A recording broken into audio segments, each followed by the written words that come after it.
¿Y si tuviéramos sentidos que no sabemos qué poseemos? Ujú. ¿Sentidos capaces de percibir una realidad que es completamente diferente a la que vemos o tocamos cada día? Es una pregunta potentísima. Pues esa es la idea que late en el fondo del material que vamos a analizar hoy. Es una serie de cartas metafísicas bastante misteriosas que se titulan La nube sobre el santuario. De Karl von Eckarthausen, un autor alemán de finales del 18. Exacto. Y nuestra misión hoy es meternos de lleno en este texto.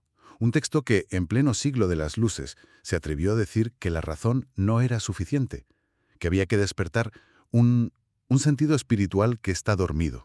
Sí, y hay que avisar que es un texto denso, o sea, no es una lectura fácil. Para nada. Es una mezcla de misticismo cristiano, algo de filosofía y, bueno, lo que hoy llamaríamos esoterismo, claramente. El lenguaje es muy simbólico, no está escrito para todo el mundo, No, se nota que es para iniciados. claro. Nuestro objetivo será desgranar sus tres ideas centrales. Primero, su crítica, que es feroz, a lo que él llama la razón natural. Vale. Segundo, su propuesta de que tenemos un órgano de percepción espiritual, un sensorium interior. Y tercero, la idea de que existe una comunidad invisible de sabios. Me llama mucho la atención la imagen que suele acompañar al libro. La de la catedral invertida, ¿verdad? Esa misma, con una luz potentísima en la base. Es que es la metáfora perfecta de lo que propone. Darle la vuelta a todo, dejar de mirar la estructura por fuera y buscar la luz que está dentro. Esa imagen es genial, me la quedo. Pues empecemos por ahí, por su diagnóstico de la época. Él vive en el siglo de las luces, la era de la razón, y sin embargo, Que sí, es increíblemente crítico. totalmente. Llega a llamarlo, de forma muy provocadora, el siglo del crepúsculo. ¿Por qué esa bofetada a su propio tiempo? Pues porque para él, su época había caído en una idolatría de la razón. Y aquí está la clave de todo su pensamiento, la distinción que hace entre la razón natural y la luz interior. A ver, explícanos eso. La razón natural, para Eckarshausen, es la que funciona con los cinco sentidos. Es la que mide, la que pesa, la que analiza el mundo físico. Pero, ¿Mm? y aquí está el problema, claro. Que se queda en la superficie. Exacto. Solo capta fenómenos, apariencias, lo que él llama, de una forma muy poética, la letra muerta. O sea, es como si nuestra razón fuera una cámara que solo saca fotos del exterior de los edificios, pero nunca puede entrar dentro. Precisamente. Y la analogía que usa es brutal. Dice que fiarse solo de la razón es como confundir la fosforescencia de la madera podrida Uf. con el esplendor del sol. Ambas dan luz, sí, pero una es señal de vida y la otra de descomposición. ¡Qué imagen! Y esta dependencia total de lo sensorial crea lo que él denomina el hombre animal, o el hombre de los sentidos. Que es una persona que vive, pues perdida en un mundo de imágenes que, aunque parezcan muy reales, no lo son. Exacto. Deslumbrantes, pero sin sustancia. Es una crítica que resuena mucho hoy, ¿no? Podríamos decir que su razón natural es como guiarse solo por los likes, los seguidores, Claro, por las métricas. esa letra muerta de los datos. Y la luz interior sería, pues, el propósito real, la conexión auténtica, algo que ninguna métrica puede contar. Es un paralelismo perfecto, y las consecuencias de vivir así, según él, son nefastas. Su conclusión es muy pesimista. Nos lleva a la miseria, al egoísmo, a la inmoralidad y, sobre todo, a un estado de ceguera espiritual. Tiene una frase tremenda sobre eso. Sí, dice que su época juzga el mundo metafísico como el ciego juzga los colores. No es que los colores no existan, es que el ciego no tiene el órgano para percibirlos. Vale, pero ¿de dónde viene esa ceguera? ¿Es solo un error filosófico? ¿Una mala costumbre de pensamiento? Ah, aquí es donde se pone muy radical para la época. No, no es solo una mala idea. Afirma que la causa es casi física. ¿Cómo que física? Sí, habla de una materia corruptible en nuestra sangre, una sustancia a la que llama gluten o materia del pecado. Un momento. Gluten. ¿Está diciendo que el origen de nuestra ceguera espiritual es una sustancia en la sangre? Suena a biología mística, ¿verdad? Totalmente. Pues sí. Para él este sustrato material es la raíz literal de las pasiones. El orgullo, la avaricia, la cólera. O sea, no son solo problemas psicológicos. No. Tienen un anclaje físico. Es como si tuviéramos una especie de contaminante en el sistema que nos mantiene pegados a lo material, una envoltura que aprisiona nuestro espíritu. Claro, y por eso la razón sola no puede liberarnos, porque el problema no está solo en el software, digamos, sino también en el hardware. Justo. Vale, el diagnóstico es desolador. Ciegos espirituales, atados a un cuerpo contaminado. Imagino que no nos deja ahí, en esa oscuridad, no. No, claro, si no sería un libro deprimente. A pesar de este panorama, él afirma que existen fuerzas que duermen en nosotros y que la clave es desarrollar los órganos para activarlas. Y aquí es donde llegamos a su concepto central, ¿no? Aquí llegamos, al sensorium interior. Sensorium interior. Suena complejo. Pero la idea en sí es bastante intuitiva. Piensa en el sensorium interior como en un sexto sentido. Un sentido para lo espiritual. Eso es. Eckhart Sausen dice que todos nacemos con él, pero que el ruido del mundo, el bombardeo de los 5 sentidos, lo que él llama la corteza de los sentidos, lo ha dejado atrofiado. Como un músculo que nunca usamos. Exacto. Y para él, la meta más alta de la religión no es creer en dogmas, sino conseguir la apertura de este sensorium. La pregunta del millón entonces es ¿cómo se entrena ese músculo? ¿Cómo se abre ese ojo interior? Si el problema no es solo intelectual, supongo que la solución tampoco. Ahí está la sorpresa. No propone ejercicios complejos ni grandes razonamientos. La clave, según él, es algo que suena casi infantil. ¿El qué? La simplicidad del corazón. La simplicidad del corazón suena muy bonito, pero también muy vago. ¿Qué significa eso exactamente? ¿Ser ingenuo? ¿O es más bien algo como vaciar la mente de prejuicios? Es más lo segundo. No se trata de ser ignorante.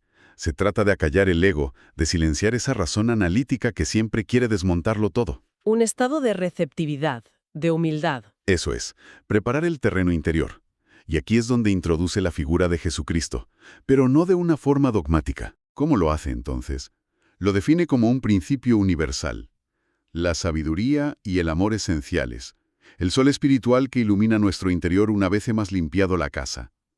Entiendo.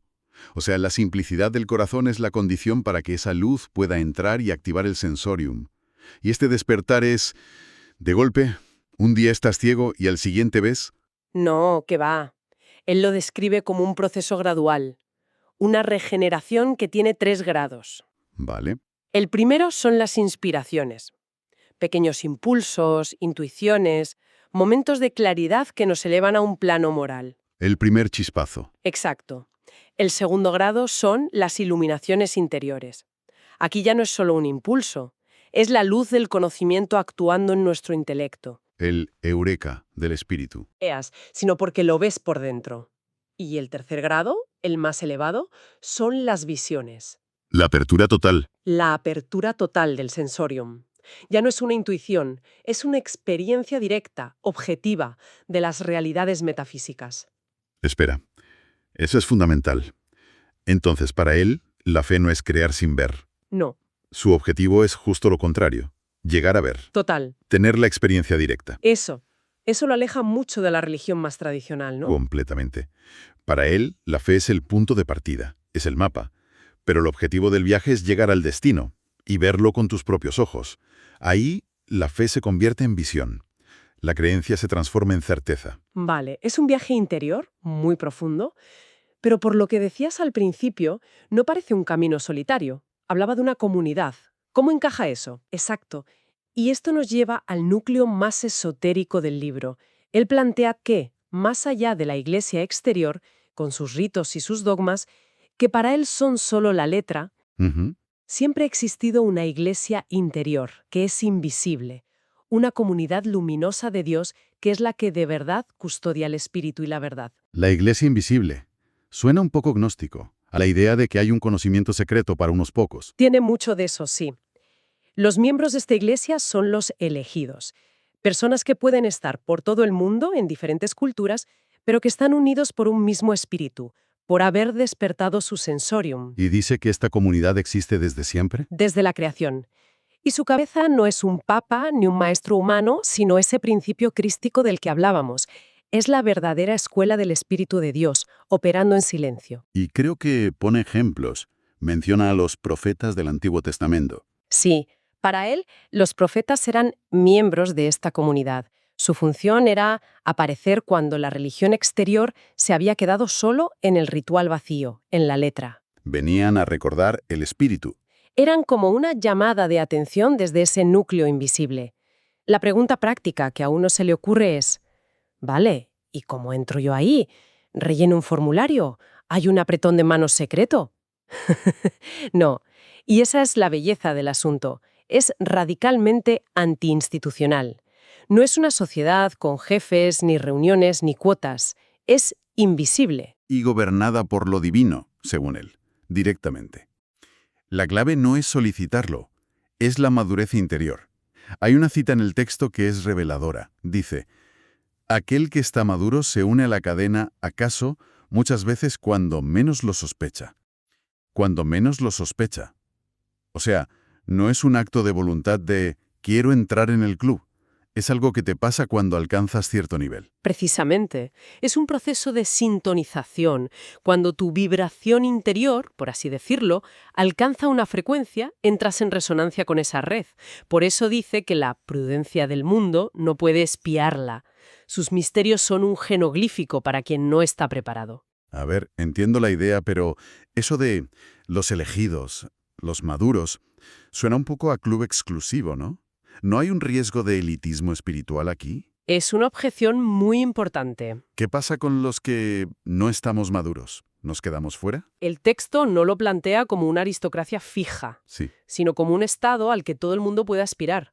La madurez no es un don, es el fruto de un trabajo interior. La puerta está abierta para todos. Para cualquiera que esté dispuesto a emprender ese camino de la simplicidad del corazón. No es un club exclusivo, sino más bien el destino natural del viaje. Lo que sí es, y esto es innegable, es un camino exigente. Y minoritario. No porque se excluya a nadie, sino porque la mayoría, según él, está demasiado distraída por el ruido. Resumiendo un poco el viaje que hemos hecho, Hemos partido de una crítica durísima a la razón ilustrada, a la que acusa de dejarnos ciegos. sí, Hemos explorado su solución, que es el despertar de este sentido espiritual. Y hemos llegado a esta idea, fascinante la verdad, de una comunidad invisible que custodia sabiduría. Es una visión del mundo muy mística. mucho. Choca frontalmente con el materialismo de su época y desde luego con el de la nuestra. Totalmente. Al final, la idea central es una afirmación radical. Nos dice que nuestra percepción de la realidad es, como mucho, una versión beta. Es incompleta. No habla de metáforas. No, para nada. No dice que el mundo espiritual sea una construcción psicológica. Sostiene que si desarrolláramos estos órganos, podríamos acceder a dimensiones de la realidad que ya existen aquí y ahora, pero que nos pasan inadvertidas. Como el color para el ciego. El color existe, pero el órgano para verlo no funciona. Y él escribió todo esto hace más de 200 años, en un mundo que ya consideraba deslumbrado por la ciencia y la razón externa. Imagínate. Esto nos deja una pregunta final para reflexionar. Si él veía su época, el siglo de las luces, como un crepúsculo por depender tanto del conocimiento exterior, ¿qué pensaría de nuestra era? Uf. Saturada hasta el infinito de información digital, de datos, de realidades virtuales, ¿dónde nos sugeriría que empezáramos a buscar la verdadera luz?